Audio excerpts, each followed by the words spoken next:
Hello students, welcome to our YouTube channel Inspiring Mathematics by Anup Mudgil। इस lecture में हम discuss करने वाले हैं डेरिवेटिव के अंदर दो इंपॉर्टेंट थ्योरम्स। डिफरेंशिएशन जो हमने पढ़ा उस पे दो थ्योरम्स बनती है जो बहुत इंपॉर्टेंट है। तो पहले हम डिस्कस करते हैं रोल्स थ्योरम, ठीक है, और नेक्स्ट अभी इसी में ही एक हम पढ़ेंगे लैग्रेंज मीन वैल्यू थ्योरम। तो दोनों ही थ्योरम्स को हम इस लेक्चर में स्टडी कर रहे हैं। आगे की जो दो एक्सरसाइज है, जो हमारी दो एक्सरसाइज अब रह गई है, एक एक्सरसाइज में रोल्स थ्योरम है और एक एक्सरसाइज में लैग्रेंज मीन वैल्यू थ्योरम है। तो हम यहां पर दोनों ही थ्योरम्स को पहले डिस्कस करने वाले हैं, एक साथ रोल्स और लैग्रेंज दोनों को डिस्कस करेंगे, फिर इन पे बेस्ड हम एक्सरसाइजेज करेंगे, ठीक है। तो स्टार्ट करते हैं हम रोल्स थ्योरम। सबसे पहले जानते हैं कि रोल्स थ्योरम पे कंडीशन क्या है। आप एक बार इन सभी कंडीशंस को आप एक बार पढ़ लीजिए, इसको पॉज करके पढ़िए एक बार, फिर हम इसके ऊपर डिस्कस करते हैं। शाबाश, पढ़िए।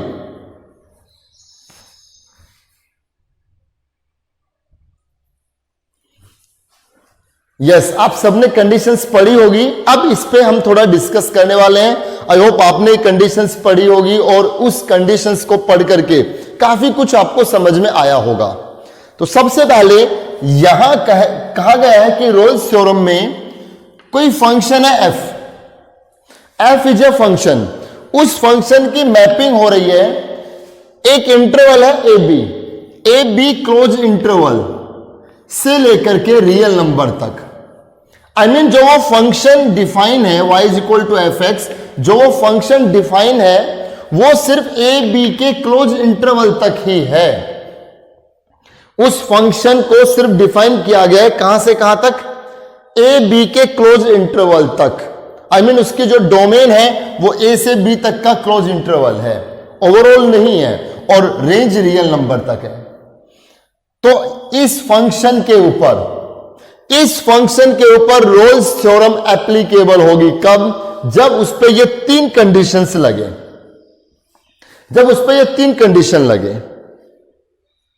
बच्चे जो रोल्स थ्योरम है ये एक मैथमेटिशियन का नाम था माइकल रोल, उसके नाम से ये रोल्स थ्योरम है। उन्होंने ही ये कंसेप्ट दिया था। एक्चुअली तो बात ये है कि रोल्स थ्योरम जो ये सब बातें हैं इनको पहले भास्करा ने बता दिया था, इंडियन मैथमेटिशियन ने। बट रोल्स ने उन जो ये सब कंडीशन बताई थी, इन कंडीशंस के ऊपर पॉलिनोमियस फंक्शंस को लेकर के, सिर्फ पॉलिनोमियल फंक्शंस को लेकर के इनका प्रूफ दिया था। दैट्स वाई कि ये रोल्स थ्योरम के नाम से पॉपुलर हो गई। बट ये बात है जब इन्होंने रोल्स ने जब ये बताया, उसके बाद 1823 में कोची, एक बहुत बड़ा नाम है मैथमेटिक्स के अंदर, कोचीज थ्योरम, बहुत ज्यादा आप आगे कॉलेज में यूनिवर्सिटी में पढ़ने वाले हो। सो कोची एक मैथमेटिशियन था, उन्होंने इसको बहुत ज्यादा डायमेंशन में जाकर के प्रूव किया। बट फिर भी क्योंकि सबसे पहले इस पे प्रूफ्स बाकी फंक्शंस को लेकर के देने वाला जो मैथमेटिशियन था वो रोल्स था। दैट्स वाई रोल्स थ्योरम है ये, माइकल रोल, ठीक है। चलिए, तो सबसे पहले हमने ये बता दिया। अब हमने ये डिस्कस किया कि ये फंक्शन, इस फंक्शन के ऊपर रोल्स थ्योरम एप्लीकेबल होगी कब? जब ये तीन कंडीशन लगे। इन तीन कंडीशन का लगना जरूरी है। पहली condition, the given function is continuous on the close interval A B, कि ये जो फंक्शन दिया गया है ये फंक्शन इस ए बी के क्लोज इंटरवल पे कॉन्टिन्यूअस होना चाहिए। तो कॉन्टिन्यूअस का मतलब आप सब जानते हो कि उसका जब ग्राफ बनेगा उस ग्राफ में कोई भी ब्रेक नहीं आना चाहिए, ठीक है। उसके बाद the given function is derivable on open interval A B, कि वो फंक्शन ए बी के ओपन इंटरवल पे डेरिवेबल होना चाहिए। तो ये भी आपने पढ़ा है, मतलब ए से बी के ओपन इंटरवल में, इस बार ए और बी इंक्लूड नहीं है बल्कि ए और बी के बीच वाले सब हैं। तो a से b के बीच में जितने भी नंबर्स हैं उन सब पे ये फंक्शन डेरिवेबल होना चाहिए। तो डेरिवेबल का मतलब उसका जो ग्राफ बनेगा वो स्मूथ होगा, आई मीन शार्प एज नहीं बनेगा। डिफरेंशिएबिलिटी में हमने एक लेक्चर पे डिस्कस स्पेशली यही किया था कि डिफरेंशिएबल होने के मायने क्या है, मीनिंग क्या है। और कॉन्टिन्यूटी में भी हमने एक लेक्चर में डिस्कस किया था कि किसी भी फंक्शन के कॉन्टिन्यूअस होने के मीनिंग क्या है, राइट। उसके बाद the third condition most important, F A is equal to F B. Function में अगर हम ये इनिशियल पॉइंट रखें तो एफ ए जो आएगा वो फाइनल पॉइंट रखें एफ बी वही आएगा। आई मीन जब कर्व बनेगा, उसका जब ग्राफ बनेगा तो जहां स्टार्ट हुआ है लास्ट में उसी पॉइंट पर आएगा। आई मीन जो स्टार्टिंग में, जैसे स्टार्टिंग में यहां ए था, आप देख रहे हो ये ए पॉइंट है और ये पॉइंट आपका बी है। तो ए के ऊपर ये जो आप देख रहे हो इसको मैंने कैपिटल ए कैपिटल बी कहा। इस ए का अगर मैं पॉइंट निकालूं तो कितना होगा, एफ ए, समझे बात, ए एफ ए, ये इसके कोऑर्डिनेट्स बनेंगे। आई मीन एक्स ए के ऊपर वाई कितना है, एक्स ए के ऊपर वाई कितना है, एफ ए। ऐसे ही एक्स बी के ऊपर वाई कितना है, बी के ऊपर ये कितना बनेगा, एफ बी। तो ये इसके कोऑर्डिनेट्स हो गए। सो एफ ए और एफ बी दोनों इक्वल हैं, एफ ए और एफ बी दोनों इक्वल हैं, ये एफ ए और एफ बी दोनों इक्वल हैं। अगर ऐसा ग्राफ बनेगा तो इस पे रोल्स थ्योरम लगेगी। तो ये कहा गया है कि अगर ये तीन कंडीशन सेटिस्फाई हो जाए कि फंक्शन कॉन्टिन्यूअस हो क्लोज इंटरवल पे, फंक्शन डेरिवेबल हो ओपन इंटरवल पे, और एफ ए और एफ बी दोनों इक्वल हो, एफ ए और एफ बी दोनों इक्वल हो, तो फिर क्या होगा, रोल्स थ्योरम इज सेटिस्फाइड। अगर ये तीन कंडीशन लगती है किसी फंक्शन के ऊपर तो रोल्स थ्योरम सेटिस्फाई हो गई है, एप्लीकेबल है Rolle's theorem, Rolle's theorem is applicable. तो क्या होगा, देन देयर एग्जिस्ट, ये जो आप साइन देख रहे हो ये देयर एग्जिस्ट का साइन है, ठीक है, there exist at least one point C. तो यहां कम से कम एक पॉइंट सी ऐसा मिलेगा, मतलब कम से कम एक पॉइंट सी, एक से ज्यादा भी मिल सकते हैं, एक पॉइंट तो मिलेगा, एक से ज्यादा भी मिल सकते हैं, कम से कम एक पॉइंट सी ऐसा मिलेगा such that F derivative C zero, जिसके ऊपर उस फंक्शन का डिफरेंशिएशन जीरो हो जाएगा। अगर ये तीनों कंडीशन लगती है तो कम से कम एक पॉइंट सी ऐसा मिलेगा जिसके ऊपर उस फंक्शन का differentiation, I mean F derivative C, ये जीरो के इक्वल होगा। आई मेरी बात समझ। और जो ये सी है ये बिलोंग करना चाहिए ए बी के ओपन इंटरवल में, क्लोज में नहीं, ए बी के ओपन इंटरवल में, क्योंकि ए बी के ओपन इंटरवल में बिलोंग करेगा तो वो उस पर डेरिवेबल होगा, और डेरिवेबल हो गया तो कॉन्टिन्यूअस तो होगा ही होगा। मेरी बात समझ में आई। तो ये सी बिलोंग करेगा डेरिवेबिलिटी वाले ओपन इंटरवल में।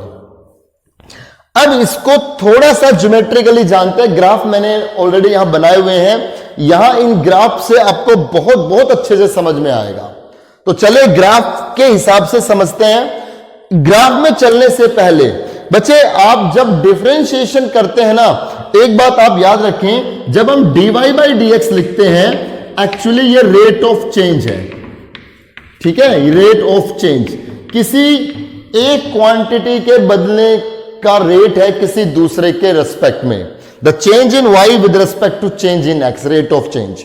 और रेट ऑफ चेंज को हमने पहले भी डिस्कस किया था कि इसे हम y2 minus y1 upon x2 minus x1, ये भी तो रेट ऑफ चेंज है, change in y, change in x, right. So what I am telling you that if we write dy by dx, this indicates slope of tangent, slope of tangent. ये अभी next जो chapter आएगा हमारा application of derivative, उसमें भी हम बड़े detail से डिस्कस करने वाले हैं।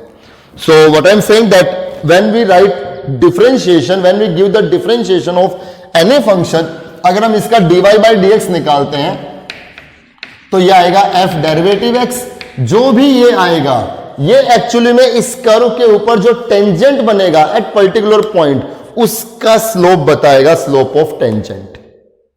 ठीक है।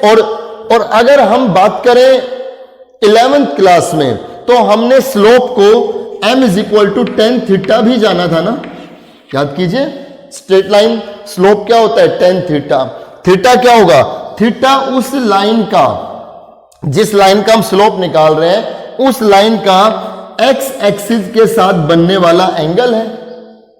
ठीक है, x एक्सिस के साथ बनने वाला एंगल है। So m is equal to tan theta. तो कहीं ना कहीं जो dy बाई dx है और जो tan थीटा है, उनका लिंक मिल गया ना। dy बाई dx क्या होता है, स्लोप ऑफ टेंजेंट, और स्लोप tan थीटा भी लिखा जाता है। लिंक समझ में आ गया। अब जरा इस ग्राफ को स्टडी करते हैं। अगर मैं इस ग्राफ को देखूं, ये वाला ग्राफ था, इतना ही हमने, तो मैंने देखा कि ये जो ग्राफ है ये a से b तक डिफाइन है, a से b तक डिफाइन है, क्लोज इंटरवल a से b तक डिफाइन है। ठीक है, a b से कहां तक, रियल नंबर पर। क्यों, क्योंकि फंक्शन के ऊपर डोमेन तो फिक्स की है कि a से लेकर के b तक इसका ग्राफ बनाना है, लेकिन y की वैल्यू पे कोई रेस्ट्रिक्शन नहीं है। y की वैल्यू तो यहां पॉजिटिव नेगेटिव में कुछ भी हो सकती थी, दैट्स वाई रियल नंबर तक जाएगा। ठीक है, ए से आगे कोई भी वैल्यू हो सकती थी ना, नीचे भी नेगेटिव में भी हो सकती थी, कोई भी वैल्यू हो सकती थी। तो यहां पर कोई रेस्ट्रिक्शन नहीं है। रेस्ट्रिक्शन यहां पे है कि कहां से कहां तक हम उस फंक्शन का ग्राफ स्टडी कर रहे हैं। ठीक है, कैलकुलस अब देखोगे बहुत ज्यादा ग्राफ्स को स्टडी का ही एक टूल है। ठीक है, ग्राफिकली समझते हो तो बहुत आपको इंटरेस्ट आता है और बहुत अच्छे से इजीली समझ में भी आता है। तो मैं क्या कह रहा हूं, ए से बी तक ये आपका ग्राफ बना, राइट। अब आप देखिए पहली condition, the given function is continuous on closed interval. आप देख रहे हो ए से और बी तक जब हम गए हैं तो इस फंक्शन का जो ग्राफ बना है विदाउट एनी ब्रेक बना है ना, तो हमने क्या कहा कि यस ये फंक्शन क्या है, एक कॉन्टिन्यूअस फंक्शन है on closed interval A B, right. Second, the given function is derivable on open interval A B. इस बार ए और बी को इंक्लूड नहीं करना, इनके बीच में, ए और बी के बीच में जितने भी पॉइंट्स हैं, उन सब पॉइंट्स के ऊपर ये फंक्शन क्या है, डेरिवेबल है। डेरिवेबल क्यों है, क्योंकि स्मूथ बन रहा है ग्राफ, इसके किसी भी पॉइंट से टेंजेंट ड्रॉ किया जा सकता है। या यूं कहूं मैं, ए से बी तक किसी भी पॉइंट पे शार्प एज नहीं है। इसमें ए इंक्लूड नहीं करना, क्योंकि ए के बाद क्या पता यहां शार्प एज बन रहा हो, क्या पता ए के ऊपर ये फंक्शन डेरिवेबल ना हुआ हो, क्या पता बी के, क्योंकि ए से पहले और बी के बाद का ग्राफ तो स्टडी नहीं कर रहे ना हम, तो इसका मतलब ए और बी पे हो सकता है ये डेरिवेबल ना हो। तो मुझे क्या करना है, सिर्फ डेरिवेबिलिटी चेक करनी है ए और बी के ओपन इंटरवल पे। अब आपको इस बात का जवाब मिल गया होगा कि ओपन इंटरवल पे ही क्यों, क्योंकि भैया ए से पहले इस साइड, क्या पता ए से इस साइड ये शार्प एज बना रहा हूं, बी से इस साइड शार्प एज बना रहा हूं, तो पॉइंट ए पे और पॉइंट बी पे तो ये नॉट डेरिवेबल हो जाएगा। Got my point. So we say that this function is derivable on open interval A B. A और बी पे इंक्लूड नहीं, ए और बी के बीच में सब फंक्शन पे ये क्या है, ये फंक्शन डेरिवेबल है। ठीक है, किसी भी पॉइंट से इसका टेंजेंट ड्रॉ किया जा सकता है। आ गया समझ, कहीं भी शार्प एज नहीं बनेगा। Third, F A is equal to F B, वो हम पहले भी डिस्कस कर चुके हैं, एफ ए और एफ बी इक्वल है। तो क्या होगा, रोल्स थ्योरम सेटिस्फाइड है इस ग्राफ पे। तो क्या होगा कि कम से कम एक पॉइंट सी ऐसा मिलेगा जिस पे उस फंक्शन का डेरिवेटिव जीरो होगा। डेरिवेटिव मतलब rate of change, slope of tangent. अब आप इस ग्राफ को देखिए, आपने फिजिक्स में बहुत ज्यादा ऐसे ग्राफ स्टडी किए होंगे। इसका रेट ऑफ चेंज किसी एक पॉइंट पे जीरो बन रहा है ना, यहां से देखिए, यहां से यहां तक चले, rate of change positive positive positive आया, यहां तक रेट ऑफ चेंज इंक्रीज था, रेट ऑफ चेंज डिक्रीज था। एक पॉइंट ऐसा था यहां पर जिस पे रेट ऑफ चेंज क्या हो गया, जीरो, न्यूट्रल। यहां से यहां तक रेट ऑफ चेंज इंक्रीज था, फंक्शन की वैल्यू लगातार बढ़ती जा रही थी, और यहां के बाद फंक्शन की वैल्यू लगातार घटती आ रही है, डिक्रीज हो रही है। एक पॉइंट ऐसा है ना जहां पर रेट ऑफ चेंज क्या हो गया, 0, वो पॉइंट हमने सी कह दिया। ठीक है, तो यहां वो पॉइंट है, कैपिटल सी लिख दिया मैंने यहां पर, यहां ए और बी के बीच में वो पॉइंट आ गया स्मॉल सी, जो सी मुझे निकालना है, ए बी के ओपन इंटरवल में रहेगा। ठीक है, चलो पी लिख देते हैं, आप कंफ्यूज ना हो। तो यहां वो पॉइंट आ गया, सी पॉइंट आ गया, जिसके ऊपर ये रेट ऑफ चेंज क्या हो गया, 0, F derivative C is equal to 0। I mean इस पॉइंट, इस सी पॉइंट पे जो इस फंक्शन का डिफरेंशिएशन है एफ डेरिवेटिव एक्स, इस पॉइंट सी पे एफ डेरिवेटिव सी कितना हो जाएगा, 0, रेट ऑफ चेंज कितना होगा, 0। और मैं इसको ऐसे भी समझ सकता हूं tan थीटा से, अगर मैं इसका स्लोप निकालूं तो ये जो लाइन है, ये लाइन एक्स एक्सिस के साथ कितना एंगल बनाएगी, 0। सो tan 0 हुआ, तो इस पूरे का स्लोप ऑफ टेंजेंट कितना हुआ, 0। स्लोप ऑफ टेंजेंट कितना हुआ, 0। स्लोप ऑफ टेंजेंट कौन होता है, dy बाई dx, और dy बाई dx क्या है, f डेरिवेटिव x, किस पॉइंट पे, पॉइंट सी पे, तो f derivative c is equal to 0 हो गया ना। आई होप आपको ये सब बातें बहुत अच्छे से समझ में आ गई होगी। या मैं इसको ऐसे भी कह सकता हूं कि अगर मैं इस AB का स्लोप निकालूं तो ये लाइन और ये लाइन पैरेलल है, तो जो AB लाइन का स्लोप होगा वही इस टेंजेंट का स्लोप होगा। तो अगर मैं AB का स्लोप निकालूं तो आप कीजिए y2 minus y1, I mean FB minus FA divided by B minus A।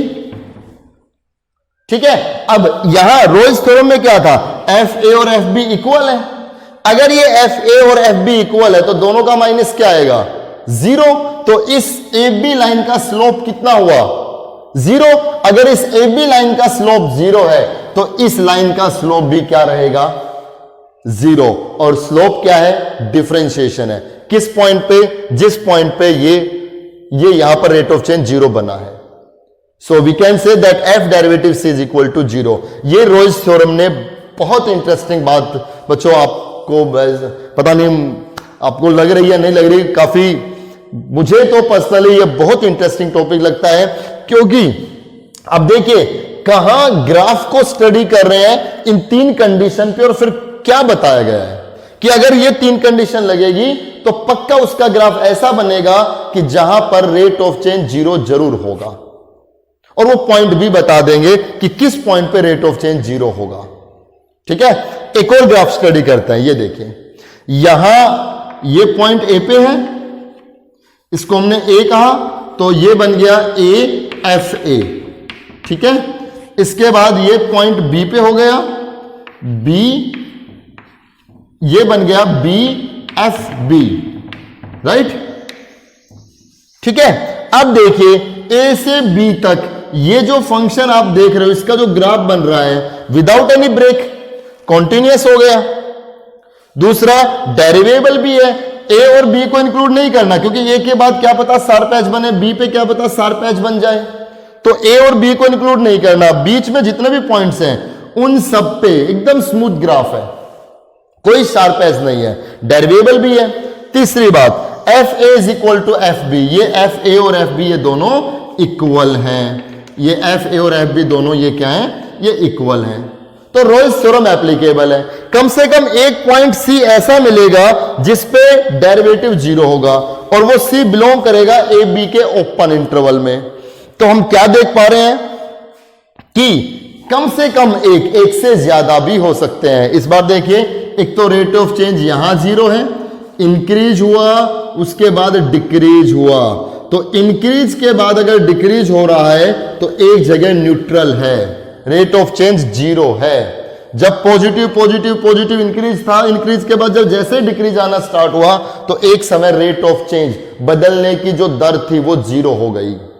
इसके बाद डिक्रीज डिक्रीज डिक्रीज, यहां पर रेट ऑफ चेंज क्या हुआ, 0, क्योंकि इसके बाद फिर इंक्रीज स्टार्ट हुआ। ठीक है, turning points, point of inflection, rate of change 0।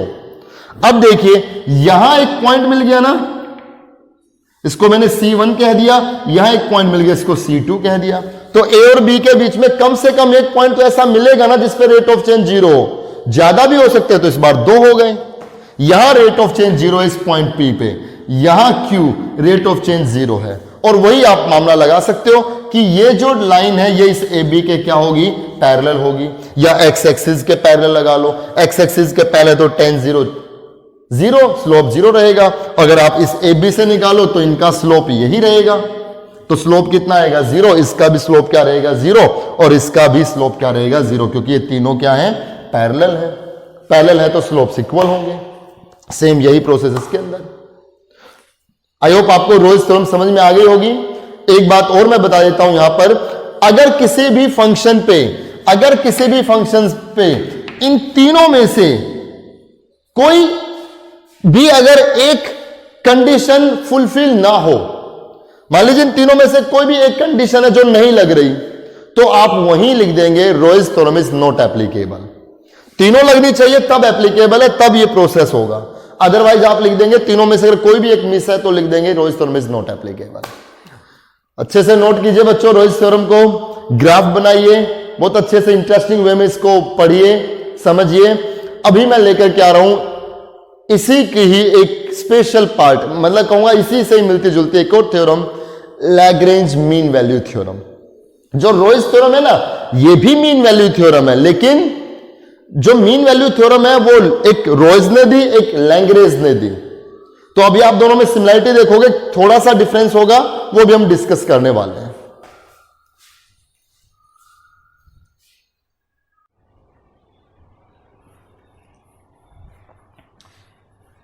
Lagrange mean value theorem पे डिस्कस करते हैं अब हम। मीन वैल्यू थ्योरम कौन सी, लैग्रेंज मैथमेटिशियन था, उन्होंने दिया तो उनके नाम से है ये। वही कंडीशन, इसको शॉर्ट में हम LMV लिख देते हैं, LMV लिखते हैं। अब बुक में देखेंगे तो LMV, Lagrange mean value theorem. Same वही जो रोल्स थ्योरम पे था। फंक्शन है जिसकी मैपिंग है AB क्लोज इंटरवल से रियल नंबर तक, y is equal to function और क्लोज इंटरवल AB के ऊपर ये फंक्शन डिफाइन है। आई मीन फंक्शन का जो ग्राफ बनेगा वो A से B तक बनेगा। ये हमने कोई ऐसा ग्राफ लिया, ये जो ग्राफ है वो A से B तक डिफाइन है, A से B तक इस फंक्शन का ग्राफ हम स्टडी कर रहे हैं। सो फर्स्ट कंडीशन वही जो रोल्स थ्योरम में थी, the given function is continuous on closed interval AB। बिल्कुल है, A से B के क्लोज इंटरवल पे ये फंक्शन कॉन्टिन्यूअस है without any break. Then the given function is derivable on open interval AB। Same वही जो रोल्स में पढ़ा था, A से B के ओपन इंटरवल में, आई मीन A और B को इंक्लूड नहीं करना, A पे हो सकता है, B पे हो सकता है, शार्प एज बन जाए, क्योंकि हम A से B तक देख रहे हैं तो ये बाउंड्री है। इस बाउंड्री के बाद क्या होगा वो तो हमने ग्राफ पढ़ा ही नहीं, तो हम क्या करेंगे, AB के ओपन इंटरवल पे ये फंक्शन क्या है, डेरिवेबल है। हम देख पा रहे हैं स्मूथ रेट ऑफ चेंज चल रहा है। देन यहां डिफरेंस है, रोल्स थ्योरम में FA is equal to FB था, लेकिन यहां पर FA is not equal to FB होगा। ये तीसरा जो पॉइंट है ये दोनों में डिफरेंस क्रिएट करेगा। दोनों इक्वल आएंगे तो रोल्स थ्योरम लगेगी, दोनों इक्वल नहीं है, इनइक्वल है, तो फिर क्या होगा, LMV, Lagrange mean value theorem apply होगी। तो आप देख पा रहे हो A के ऊपर जो ये रिजल्ट है, इसको मैंने पॉइंट A कह दिया, ये AFA हो गया। यहां लिख देते हैं AFA। तो A के ऊपर ये जो है ये FA है, और B के ऊपर इसको पॉइंट B कह दिया, ये BFB हो गया। अब देख पा रहे हो ये FA है, ये FB है, जो क्या है, इक्वल नहीं है। FA is not equal to FB, right. तो क्या होगा, then LMV theorem is satisfied, Lagrange mean value theorem is applicable. Applicable है तो क्या होगा, अगर ये तीनों कंडीशन लग गई तो फिर एक बात श्योर क्या है, then there exist at least one point C, कम से कम एक पॉइंट C ऐसा मिलेगा such that F derivative C is equal to this. इस बार जीरो नहीं, रोल्स थ्योरम में तो F derivative C is equal to zero, यहां पर F डेरिवेटिव C इक्वल होगा किसके, F B minus F A upon B minus A, और जो यहां से सी आएगा वो बिलोंग करेगा ए बी ओपन इंटरवल में। तो करें इसको, कैसे हो गई ये बात, ये ग्राफ स्टडी करें। अगर मैं ए से बी को मिलाऊं, बच्चे हमने ए से बी को मिलाया तो ये एक लाइन बनी, ठीक है, एक सेकेंड, ए से बी को हमने ज्वाइन किया तो ये लाइन बनी। हम देख पा रहे हैं इस ग्राफ में जो रेट ऑफ चेंज है, एक तो यहां और एक यहां, इन पॉइंट्स पर अगर हम बात करें, आई मीन इन दोनों पर अगर हम टेंजेंट ड्रॉ करें, तो यहां से अगर हम टेंजेंट ड्रॉ करेंगे तो ये टेंजेंट ये बन गया, यहां से टेंजेंट ड्रॉ करेंगे तो ये टेंजेंट ये बन गया, राइट। अब ये जो ये दोनों टेंजेंट्स हैं, ये दोनों टेंजेंट्स इस लाइन के पैरेलल है ना, ये दोनों ही टेंजेंट इस लाइन के पैरेलल है। तो क्या होगा, ऐसा नहीं समझना आपको कि जैसे रोज में बताया कि ये इंक्रीज हुआ, यहां पे रेट ऑफ चेंज 0 हो गया और ये फिर रेट ऑफ चेंज 0 हो गया। अब डिपेंड करता है कि ये जो ये बना है, इसका ग्राफ कुछ ऐसा बना है, तो ये इनके पैरेलल है, ये इसके पैरेलल है, ये इसके पैरेलल है, तो जो इसका रेट ऑफ चेंज होगा वही इन दोनों का रेट ऑफ चेंज होगा। आई मीन जो इसका स्लोप होगा वही इन दोनों का स्लोप आएगा। तो अगर मैं स्लोप ऑफ ए बी की बात करूं तो कितना आएगा, F B minus F A upon B minus A. और बच्चे अगर हम डिफरेंशिएशन पे जाएं तो डिफरेंशिएशन क्या है, रेट ऑफ चेंज है, तो जो इसका स्लोप आया इन दोनों का स्लोप भी यही रहेगा। और डिफरेंशिएशन भी क्या है, rate of change, slope of tangent. तो इस टेंजेंट का स्लोप कौन होगा, dy बाई डी एक्स। और dy बाई डी एक्स को हमने क्या कहा है, f डेरिवेटिव x, यहां से dy बाई डी एक्स कितना, f डेरिवेटिव x। और अगर मैं इस पॉइंट पे निकालूं, इसको c1 कह दिया, इसको c2 कह दिया, तो f derivative c1, f derivative x, और अगर मैं c1 पे निकालूं तो f डेरिवेटिव c1 जो आएगा वो इसके इक्वल होगा। और यहां से जो c1 निकल करके आएगा वो ए बी के ओपन इंटरवल में बिलोंग करेगा, और जो c2 निकल करके आएगा वो भी ए बी के ओपन इंटरवल में बिलोंग करेगा। आई होप आपको ये बात समझ में आ गई होगी कि ऐसा क्यों हो गया, क्यों इसका जो स्लोप ऑफ टेंजेंट है वो अब इसके इक्वल लिया गया। क्योंकि अगर ग्राफ ऐसा बनेगा तो ज्वाइन ऐसे होगा, ज्वाइन इस तरीके से होगी और वो इनके पैरेलल होगी। अगर ये इक्वल है तो स्ट्रेट जाएगा। अगर मैं इसी ग्राफ को यूं नीचे लिया था, मान लीजिए इनको इक्वल कर देता तो ऐसा आता, ये इक्वल हो जाते हैं। अब इनके जो टेंजेंट ड्रॉ होंगे वहां पर स्लोप ऑफ टेंजेंट 0 हो जाएगा, जो हमने रोइज में पढ़ा है, ठीक है। तो आप ये जान सकते हो कि एक्चुअल में तो जो रेट ऑफ चेंज है वो इसी के इक्वल होता है। अगर मैं जनरल बात करूं तो जनरल तो रेट ऑफ चेंज इसी के इक्वल होगा। हमेशा स्लोप का फॉर्मूला यही तो बनेगा, F B minus F A. तो एफ बी क्या है, y2, एफ ए क्या है, y1, y2 माइनस y1, ये y2 हो गया, ये y1 हो गया, y2 minus y1 upon x2 minus x1, यही होगा ना। मेन तो ये है, रोइज थ्योरम इस LMV का एक पर्टिकुलर केस ही तो है। रोइज ने क्या कहा कि ये दोनों इक्वल हो जाए, F A is equal to F B हो गए। अगर एफ ए और एफ बी इक्वल हो गए तो इसमें रख करके देखना, F A minus F B 0 होगा, 0 अपॉन बी माइनस ए। जी बी माइनस ए तो 0 नहीं होगा, क्योंकि बी माइनस ए तो ये दोनों इक्वल थोड़ी ना हो सकते हैं एक्स एक्सिस पे। तो फिर एफ डेरिवेटिव सी 0 आना ही आना है रोइज थ्योरम में, तो ठीक है। ये दोनों थ्योरम्स आप बड़े अच्छे से कर लें, रोइज थ्योरम और लैग्रेंज मीन वैल्यू थ्योरम। इस लेक्चर में मैं कोई क्वेश्चंस एक्सरसाइज नहीं करा रहा बच्चों, आप इन दोनों थ्योरम्स को बहुत अच्छे से स्टडी करें, ठीक है। बहुत अच्छे से आप फिर नोटबुक में नोट कर लें। कोई भी इनसे रिलेटेड, दो थ्योरम से रिलेटेड कोई भी आप प्रॉब्लम है तो आप मेरे से पूछ लें। मिलते हैं नेक्स्ट लेक्चर में, तब हम इस रोइज थ्योरम के ऊपर एक्सरसाइज स्टार्ट करेंगे। Thank you very much.